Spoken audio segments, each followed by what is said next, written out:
अल्लाह व मलाइकतहु, फरमाया बेशक अल्लाह और उसके फरिश्ते युसल्लूना अलन नबी, नबी करीम पर दुरूद भेजते हैं। अल्लाह भी भेजता है, अल्लाह के फरिश्ते भी दुरूद पढ़ते हैं। या अय्युहल्लज़ीना आमनू सल्लू अलैहि व सल्लिमू तस्लीमा, ए ईमान वालो तुम भी नबी पाक पर दुरूद पढ़ो और खूब सलाम पढ़ो।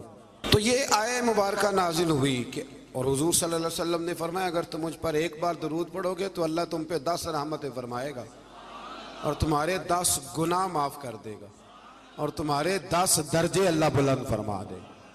एक बार दुरूद शरीफ को वजीफा बनाए, पाबंदी से पढ़ा करें, पाबंदी से।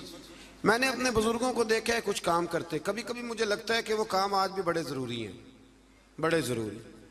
बुजुर्ग ये किया करते थे कि वो ना अपनी रेल रखते थे, अपना मुसल्ला बिछाते थे मस्जिद में आके भी, और अपनी तस्बीह साइड पे रख लेते थे सुबह के वक्त, और रोजे नहीं होते थे तो पानी का प्याला भी साथ होता था। कुछ देर कुरान पाक पढ़ना, अपना मुसल्ला बिछाया, फिर उसके साथ कुछ देर तस्बीह पढ़नी, फिर पानी पे फूंक मारनी, फिर उसको पीना। मुझे लगता है ये एहतमाम है इबादत का। मैं दोस्तों से कहा करता हूं कि हाथों में तस्बीह रख लो, तस्बीह हाथ में हो तो चलती भी रहती है। तो ये छोड़ दें, लोग क्या कहेंगे, बहाना करेंगे, दुनिया कहेगी ये बाबा तस्बीह हो गया, तो कहने दो, तस्बीह हो तो तस्बीह चलती भी। समझ आ गई ये बात की? तो एहतमाम करें, ये 20 मिनट 10 मिनट मुसल्ले पे बैठ के दुरूद शरीफ पढ़े। हमें मौका मिल जाए तो हम पढ़ लेते हैं। कुछ कहते मैं गाड़ी चलाते चलाते पढ़ता हूँ। मैंने कहा ये सारे तरीके ठीक है, पर मेरी राय है कि मुसल्ला बिछा के, खुशबू लगा के, अच्छे कपड़े पहन के, मदीने की तरफ मुंह करके, यानी हुजूर की बारगाह में सलाम अर्ज करना है ना जी, हुजूर की बारगाह में, तो फिर पूरे एहतमाम से सलाम पढ़ें। अल्लाह तौफीक अता फरमाए। आयत नंबर 60 से 61 में मुनाफिकीन और फासिकीन और जिनके दिलों में अदावत मुस्तफ़ा सल्लल्लाहु अलैहि वसल्लम का रोग है और मदीने में झूठी अफवाहें फैलाने वालों को खबरदार किया गया कि अगर वो अपनी हरकतों से बाज ना आए तो इन्हें मदीने में रहने नहीं दिया जाएगा।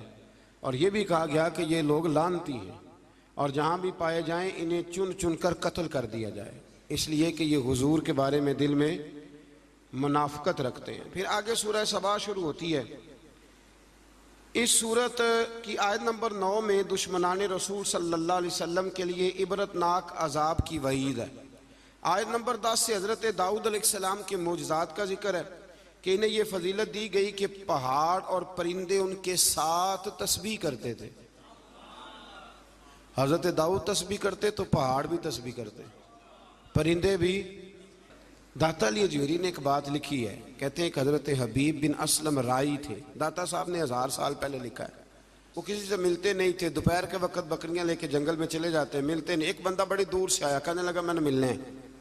उन्होंने कहा बाबा इस टाइम नहीं मिलता। कहने लगे अल्लाह का बंदा है ना, थोड़ा नाराज ही हो जाएगा ना, चला जाता। कहते मैं पहाड़ के पीछे गया तो मैंने अजीब नज़ारा देखा कि बाबा जी मुसल्ले पे बैठे हैं और एक भेड़िया उनकी बकरियां चरा रहा है। भेड़िया वो खाया करता था, आज चरा रहा है। कहते हैं बड़ा हैरान हुआ। बाबा जी कहने लगे इस वक्त क्यों आए हो? तो मैंने कहा हुजूर अगर आ ही गया हूं तो मेहरबानी करें। मैंने फौरन कहा ये भेड़िया बकरियां चरा रहा है। फरमाने लगे जब से मैंने रब से सुलह कर लिया ना, सारी मखलूक की मुझसे सुलह हो गई, सारी मखलूक की सुलह हो गई। तो कहते हैं मेरे दिल में ख्याल आया कि पता नहीं बाबा कुछ खिलाए पिलाएगा भी कि नहीं। तो कहते हैं लकड़ी का प्याला पहाड़ के नीचे रखा तो वो शहद से भर गया, फिर मैंने वो पिया, दोबारा रखा तो दूध से भर गया, फिर तीसरी दफा रखा तो वो पानी से भर गया। तो कहते हैं कि मैं बड़ा हैरान हुआ। तो कहने लगे हैरानगी वाली कौन सी बात है? अगर बनी इसराइल के नबी दुआ करें अपनी नाफरमान कौम के लिए तो अल्लाह उन्हें पहाड़ों से पानी दे देता है। मैं तो मोहम्मद अरबी का वफादार गुलाम हूँ, तो मुझे नहीं अल्लाह अता करेगा। ये मैं साथ साथ बुजुर्गों की बातें इसलिए करता हूँ, जब बनी इसराइल का जिक्र आता है कि मेरे नबी पाक ने फरमाया उलमा उम्मती का अंबिया बनी इसराइल, मेरी उम्मत के उलमा औलिया बनी इसराइल के नबियों की तरह होंगे। तो हज़रत दाऊद अलैहिस्सलाम के साथ परिंदे और पहाड़ तस्बीह करते थे। लोहा उनके लिए नरम कर दिया गया था और वो ज़िरहें बनाते थे और बांधने के लिए उनमें कड़ियाँ भी डालते थे। इसी तरह सुलेमान अलैहिस्सलातु वस्सलाम के मुअज्जिज़ात